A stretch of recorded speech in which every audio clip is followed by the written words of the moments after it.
Hello everyone, this video is about skin traction. Skin traction एक ऐसा topic है which is commonly asked in the NOSET exam. दोनों forms में पूछा जा सकता है. It can be asked in the multiple choice questions. It can asked as a image based question as well. So please do study the images of the explained tractions as well, right? So basically to start with, what basically traction is.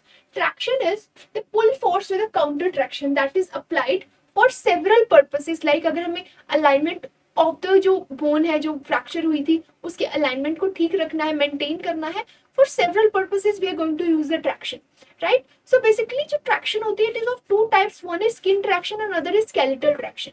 जो skin traction होती है वो directly जो weight transfer होता है skin पे होता है with the help of some adhesives and the bandages, right? The weight is ultimately not more than 5 kgs, like 4 to 5 kg की range में weight is attached in the skin traction, right? Another thing is if we talk about the nursing responsibilities for the patients जिनको skin traction है, दो prime हमारी responsibilities होती है. Number one is to prevent the infection to the patient. Second is to assess the neurovascular status of the patient. कि कहीं traction की वजह से किसी patient को neurovascular impairment ना हो, you have to make sure that, right? So हमारे पास बहुत ही commonly used skin tractions होती हैं जिसमें first traction is Buck's skin traction, Buck's extension traction, which is primarily used for the lower limb fracture.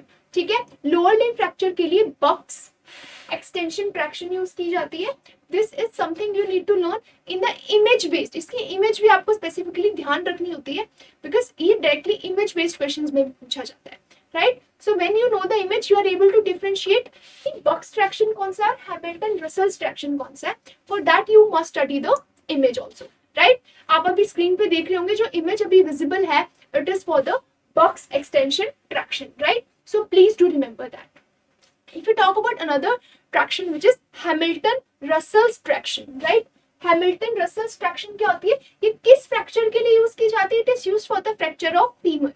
Primarily adult patients में जो femur fracture होता है, for those patients Hamilton Russell's traction is used, right? अभी आप screen पे देख रहे होंगे जो इमेज आपको अभी विजिबल है, it is for the Hamilton Russell's traction. So please do remember that. ठीक है, जो हमने फर्स्ट ट्रैक्शन पढ़ी है it is about Buck's extension traction, उसकी इमेज हमने आपको दिखाई.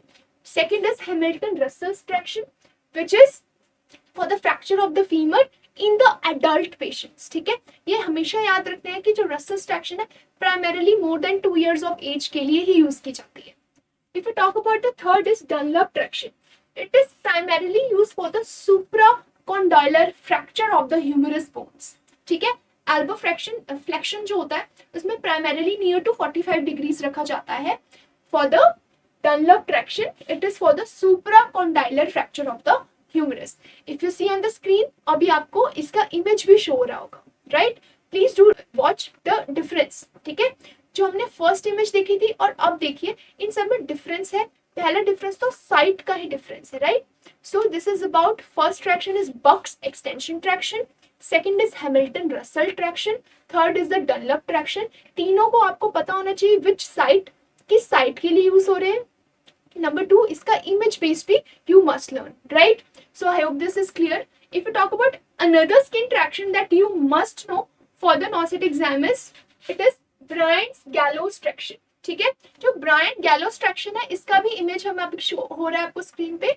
इसके बारे में कुछ major things you need to remember. First is for less than 2 years of children with the femur fracture, ठीक है, हमें ये वाला gallows traction यूज करना होता है. अब इसके बारे में कुछ स्पेसिफिक पॉइंट्स हैं. First thing is hip flexion कितना होता है, 90 डिग्रीज पे होता है. बटक्स क्या होते हैं, एलिवेटेड होते हैं. ठीक है, दो चीजें हैं जो इसमें प्राइम हमारे कंसर्न की है. First is hip flexion is near to 90 degrees and second is buttocks elevation is present. ठीक है, और ये किसके लिए यूज होता है, for less than 2 year of child with the femur fracture. I hope this video was clear. We have discussed 4 major types of skin traction in this video that are very important from the NOSET point of view. I hope this video was informational for you. Subscribe for more. Thank you.